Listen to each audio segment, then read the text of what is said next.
Assalamualaikum warahmatullahi wabarakatuh. Astaghfirullahaladzim alladzi la ilaha illa huwal hayyul qayyum wa atubu ilaih. Astaghfirullahaladzim alladzi la ilaha illa huwal hayyul qayyum wa atubu ilaih. Astaghfirullahaladzim alladzi la ilaha illa huwal hayyul qayyum wa atubu ilaih. Allahu akbar, Allahu akbar, Allahu akbar. Innal hamdalillah nahmaduhu wa nasta'inuhu wa nastaghfiruh wa na'udzu billahi min syururi anfusina wa min sayyiati a'malina. May yahdihillahu fala mudhillalah wa may yudlilhu fala hadiyalah. Asyhadu an la ilaha illallah wahdahu la syarikalah wa asyhadu anna Muhammadan abduhu wa rasuluhu la nabiyya ba'da.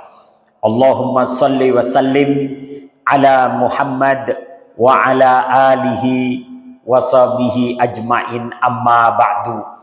Faya ibadallah ittaqullaha haqqa tuqatih wa la tamutunna illa wa antum muslimun.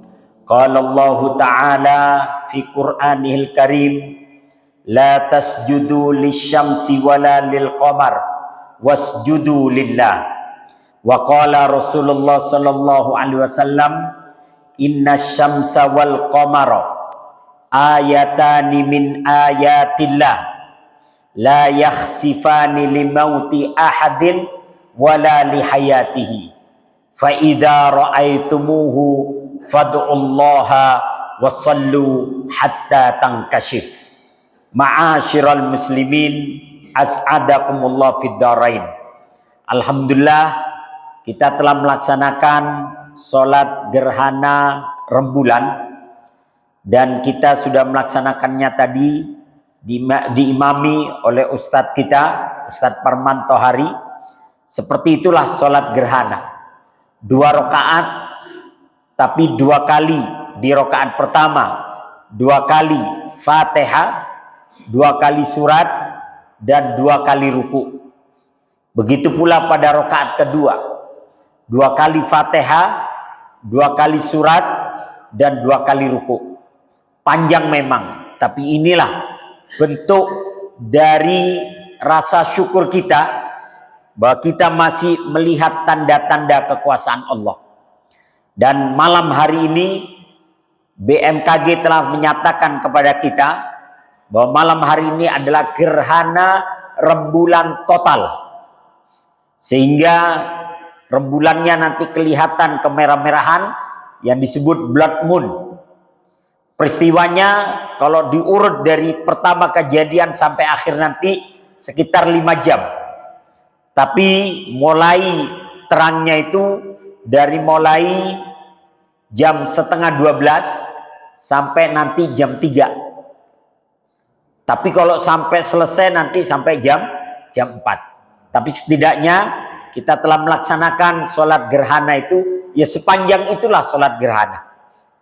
Maka bersyukur kita masih bisa melaksanakan sholat gerhana. Gerhana rembulan yang total ini 3 tahun ini tidak ada, baru tahun ini ada lagi.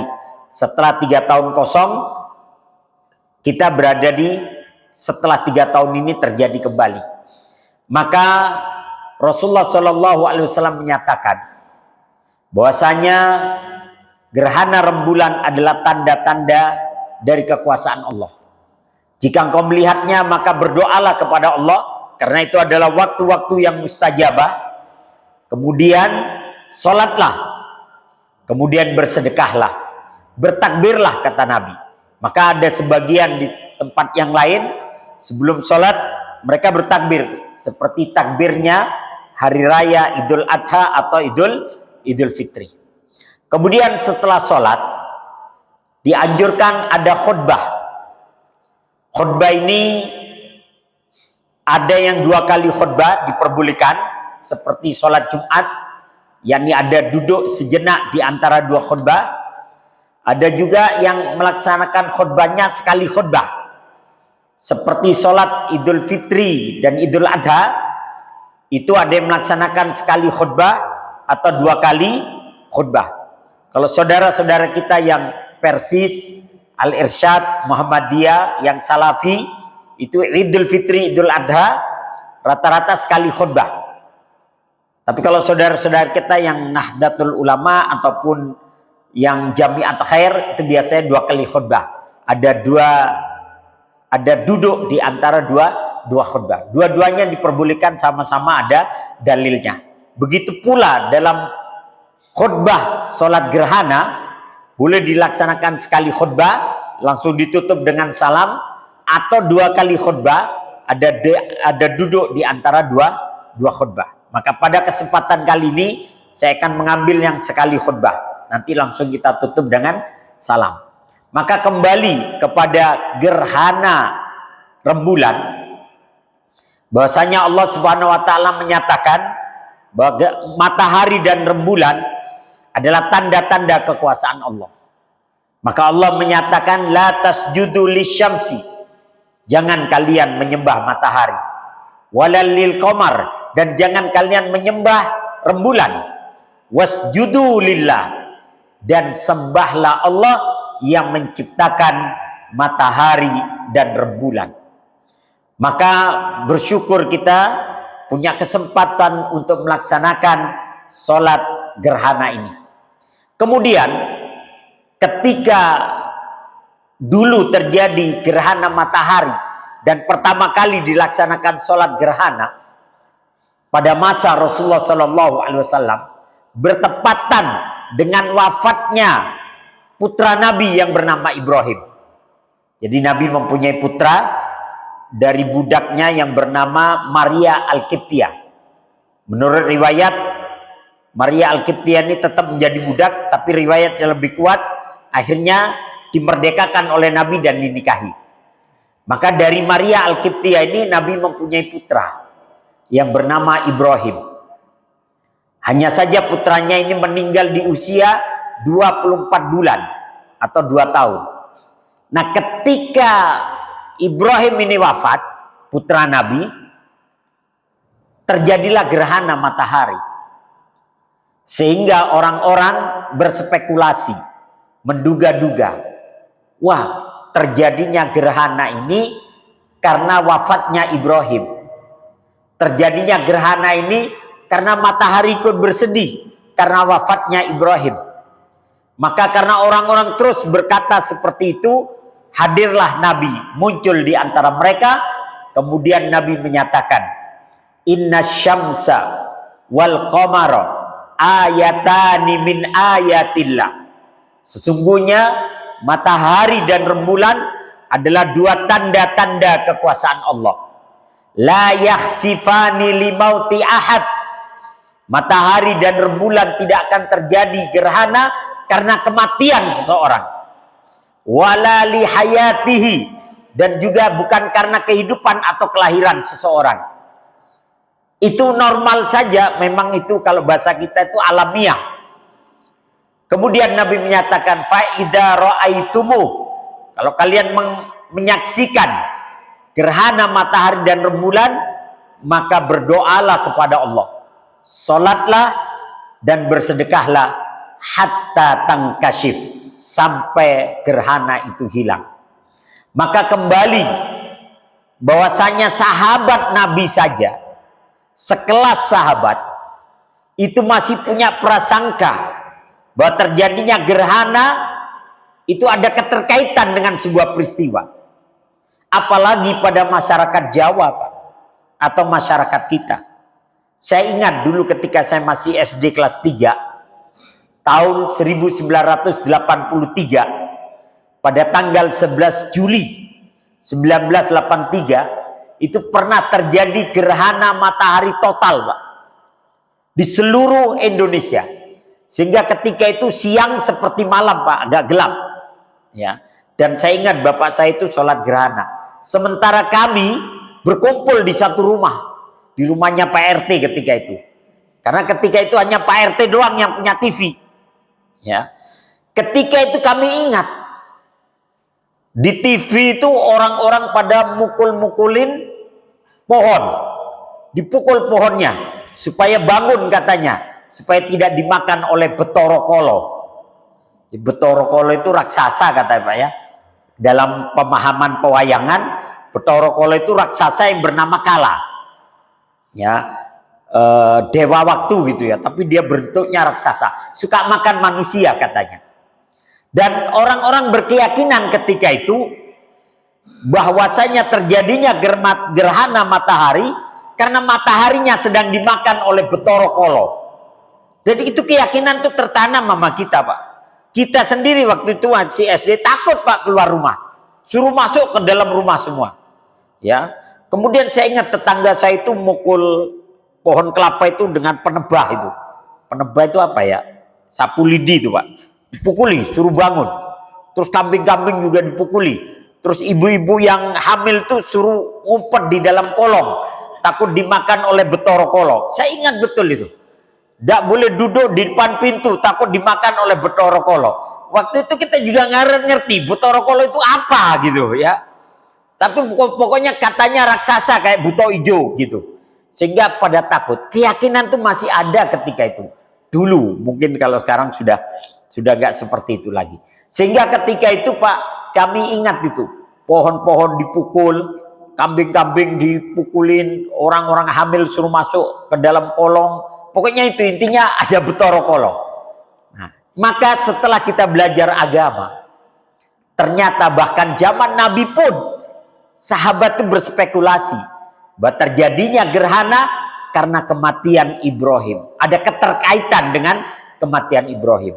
Maka disinilah tugas seorang Rasul, meluruskan keyakinan, meluruskan akidah seorang Muslim. Kata Nabi, Inna syamsa wal qamar ayatani min ayatillah. Sesungguhnya matahari dan rembulan adalah dua tanda kekuasaan Allah. La yakhsifani limauti ahad. Tidak ada keterkaitan dengan kematian seseorang atau karena kelahirannya. Maka disinilah Nabi meluruskan akidah. Karena di antara misi Rasulullah ada meluruskan akidah umat Islam agar tidak tercampur dengan segala bentuk tahayul dan khurafat, segala mitos-mitos yang tidak ada sumber dalilnya.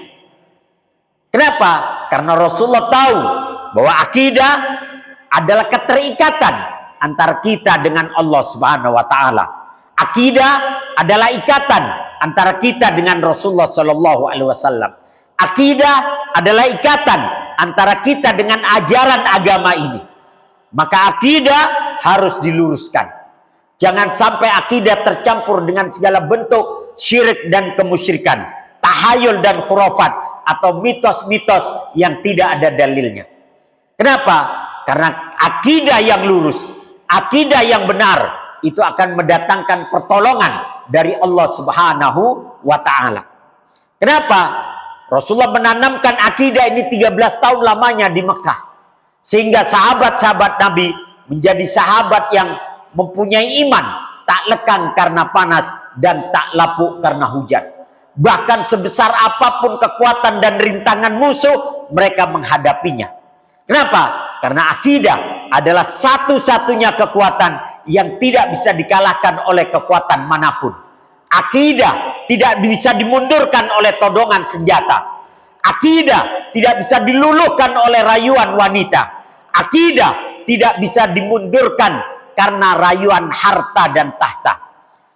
Akidah adalah satu-satunya kekuatan yang tidak bisa dikalahkan oleh kekuatan manapun. Salah satu contoh kasus, ketika pada tahun ke-8 Hijriah, Rasulullah Shallallahu Alaihi Wasallam mengirimkan utusan dakwah ke wilayah Mut'ah, ke wilayah Mu'tah, ke wilayah Mu'tah, wilayah yang masih menjadi kekuasaan Konstantinopel, Romawi Timur. Tapi ternyata utusan-utusan Nabi yang membawa surat itu dibunuh oleh penguasa-penguasa Romawi yang ada di wilayah Mu'tah.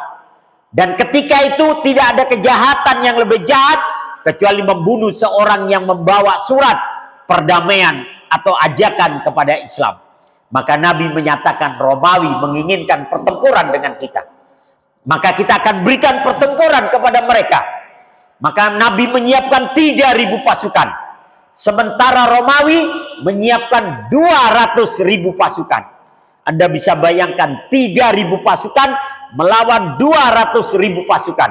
Berarti satu orang Muslim harus menghadapi 64 orang-orang Romawi. Maka Nabi berpesan, jika pasukan ini akan dipimpin oleh 3 panglima. Yang memimpin pertama adalah putra angkatku, Zaid bin Harisah. Kalau Zaid gugur, maka akan digantikan oleh sepupuku, Ja'far bin Abi Thalib. Jika Ja'far gugur, maka pasukan ini akan dipimpin oleh sahabatku, Abdullah bin Rawaha. Berangkatlah kalian. Maka berangkat mereka menuju Romawi, menuju Medan Mu'tah. Dan bertemulah 2 pasukan. Pertempuran pun terjadi.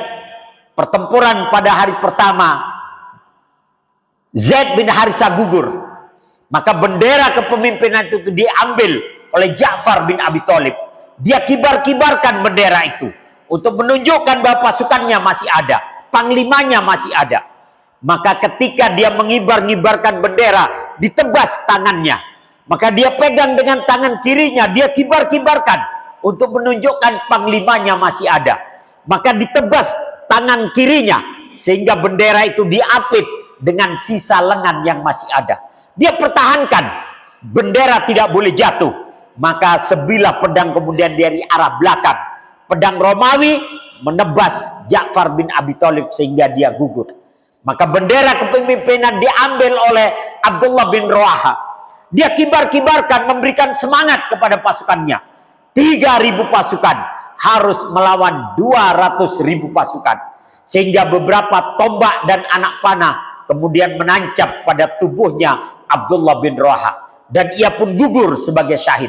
Bendera kepemimpinan diambil oleh prajurit biasa. Dia kibar-kibarkan untuk menunjukkan bahwa panglimanya masih ada. Walaupun sebenarnya 3-3-nya telah gugur. Maka dipilihlah oleh prajurit itu seseorang yang dengan gagahnya di atas kudanya. Dia menebas musuh-musuhnya. Dia hajar musuh-musuhnya dengan pedangnya. Maka prajurit itu berkata, wahai Abu Sulaiman, ambil bendera kepemimpinan. Karena 3 panglima yang ditunjuk oleh Nabi telah gugur menemui syahidnya. Maka orang yang disebut Abu Sulaiman berkata, jangan kau berikan kepada saya. Karena saya belum genap 3 bulan masuk Islam. Maka orang itu berkata, demi Allah, aku tidak mengambil bendera ini kecuali memang akan aku berikan kepadamu. Ambil dan pimpin pasukan ini. Maka orang yang disebut Abu Sulaiman mengambil bendera itu. Dia kibar-kibarkan. Kemudian dia memberikan kode dan arahan agar pasukannya mundur menjauh dari pasukan Romawi. Maka pasukan kaum muslimin pun mundur. Terus mundur sampai jauh, tidak mungkin dikejar oleh pasukan Romawi. Maka kemudian dirapikan kembali barisan pasukan kaum muslimin. Maka orang yang disebut Abu Sulaiman melepaskan helm perangnya, melepaskan baju perangnya. Kemudian terlihatlah siapa orang yang disebut Abu Sulaiman. Dialah Khalid bin Walid, seorang panglima perang yang dalam perang Uhud dia mengalahkan Rasulullah Shallallahu Alaihi Wasallam. Dan kini dia telah masuk Islam. Maka Khalid kemudian berkhutbah di hadapan pasukannya. Innal Islam al-yawma fi khatar wal muslimina kadalik wa inni la akhsha an yuqda ala la ilaha illallah minal wujud. Hari ini Islam dalam keadaan bahaya dan kaum muslimin pun dalam keadaan bahaya, dan aku takut kalimat la ilaha illallah akan dihapuskan dari bumi persada. Wallahi ma nuqatiluhum li adadin wala uddah wa innama nuqatiluhum li hadaddin. Demi Allah, kita tidak melawan mereka karena jumlah mereka yang besar atau karena perlengkapan mereka yang luar biasa. Wa innama nuqatiluhum li hadaddin. Tapi kita akan melawan mereka demi menjaga agama ini. Kemudian Khalid berkata, wallahi wal nuqatil duna la ilaha illallah hatta nahlika au turfa la ilaha illallah. Demi Allah kita akan lawan mereka demi kalimat la ilaha illallah sampai kita binasa karena la ilaha illallah atau la ilaha illallah tegak di bumi persada. Maka Khalid memakai baju perangnya kembali. Dia pakai kembali helm perangnya. Kemudian dia berkata kepada pasukannya, wa islama ha anada qad talabbastu faman aradal jannah falyalbas kama labistu. Wahai Islam, aku telah memakai baju tempurku. Siapa yang menginginkan surga, hendaklah dia memakai kembali baju tempurnya. Maka segera kaum muslimin memakai kembali baju tempur mereka. Diberangkatkan kembali menuju medan Mu'tah untuk menyongsong pasukan Romawi. Sepanjang perjalanan mereka bersenandung, ya khailallah irkabi, ya khailallah isbuti. Wahai tentara Allah, tunggangi kuda kalian. Wahai tentara Allah, mantapkan langkah kalian. Pernahkah Anda membayangkan 3.000 pasukan, mereka berjalan seiring sejalan sebagai gelombang, seperti gelombang yang siap menggulung siapa saja yang datang menghadang. Pernahkah Anda membayangkan 3.000 pasukan, mereka semuanya bersenandung dengan takbir, Allahu Akbar, ya khailallah irkabi, ya khailallah isbuti. Wahai tentara Allah, tunggangi kuda kalian. Wahai tentara Allah, mantapkan langkah kalian.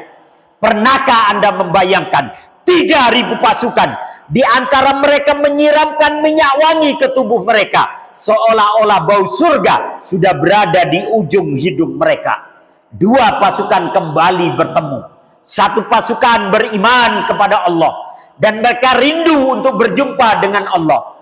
Sementara pasukan yang lain, mereka tidak mengenal Allah, bahkan mereka lebih mencintai kehidupan dunia daripada kematian.